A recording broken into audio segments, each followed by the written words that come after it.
Good morning. मैं आपका safety officer, मेरा नाम सोहेल खान।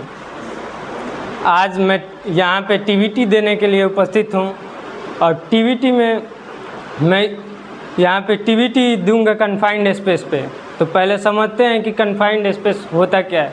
तो कन्फाइंड स्पेस एक ऐसा स्थान या जगह होता है जहाँ अंदर जाना या बाहर निकलने के लिए एक सीमित ही स्थान होती है, जहाँ वेंटिलेशन की कमी हो, जहाँ ऑक्सीजन की कमी हो।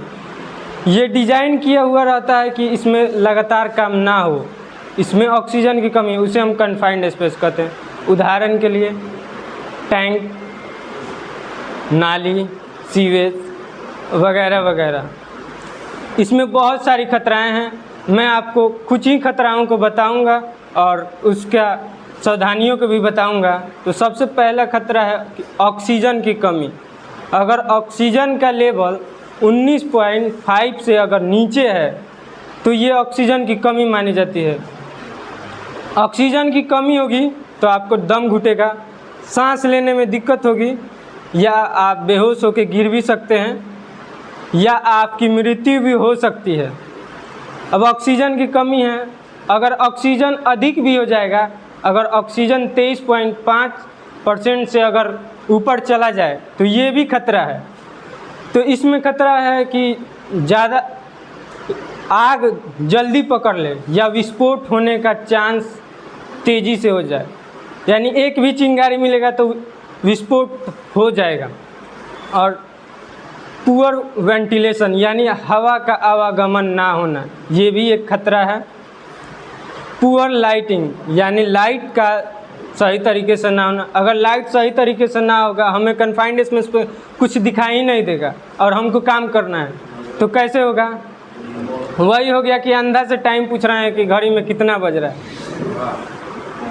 और बिना परमिट के काम करना, ये तो सबसे बड़ा खतरा है। बिना परमिट लिया जाता है कि उसमें सारा प्रिकॉशन, सारा हजार्ड बताया रहता है कि ये खतराएं उसमें हैं। आपको बिना परमिट के कन्फाइंड स्पेस में आपका पैर तक भी नहीं जाना चाहिए, बिना परमिट के।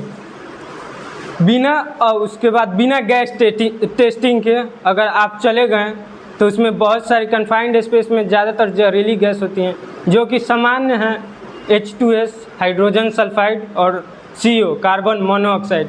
ये जहरीली गैस है। अगर ये आदमी अगर इसमें काम ज़्यादा देर तक करेगा तो वो सिर्फ बेहोश ही नहीं, उसकी मृत्यु निश्चित हो जाएगी। तो जहाँ जहाँ खतराएं हैं वहाँ वहाँ सावधानियाँ भी हैं। तो जितना मैंने खतराएं बताए उसकी सावधानियाँ भी हैं। तो ऑक्सीजन की कमी बताए, तो ऑक्सीजन की कमी या ऑक्सीजन अधिक होना या जहरीली गैस की उपस्थिति, तो ये हमें पता चलेगा गैस टेस्टिंग से। तो गैस टेस्टिंग, एक गैस टेस्टिंग डिवाइस आता है। उससे पहले हम लोग गैस टेस्ट कर लेंगे कि ऑक्सीजन का लेवल कितना है, कोई जहरीली गैस तो नहीं है। उसके बाद हम लोग देखेंगे कि परमिट लिया गया है कि नहीं। परमिट में देखेंगे कि क्या क्या खतराएं लिखी हैं, क्या क्या प्रिकॉशन लिखी हैं। उसके बाद जो कि है जो है हमारी लाइटिंग, देखेंगे कि उसमें अच्छी तरीके से लाइटिंग है कि नहीं।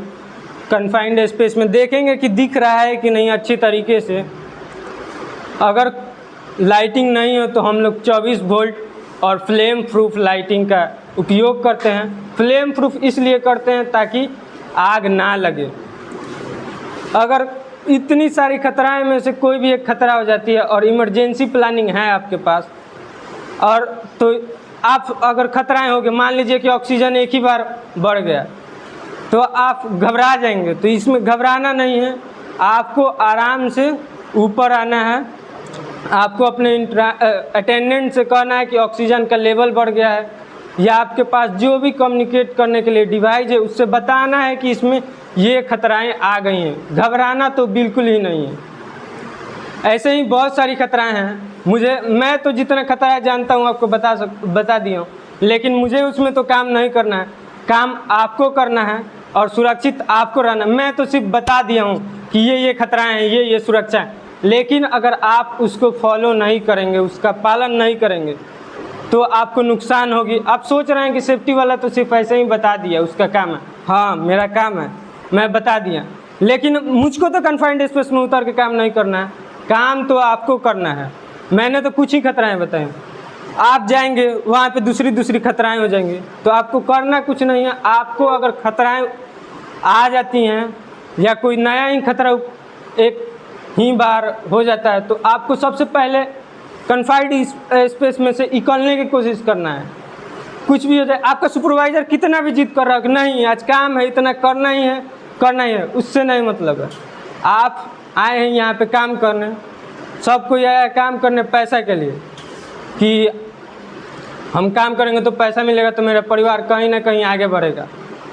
आपको क्या, आप सोच रहे हैं कि चलिए ऑक्सीजन का लेवल ही कमी हो गया, हम काम कर लेंगे, 5 ही मिनट काम कर, 5 ही मिनट में अगर आपकी मृत्यु हो जाए तो दम घुट के, क्या ये कंपनी आपके घर को चलाएगी?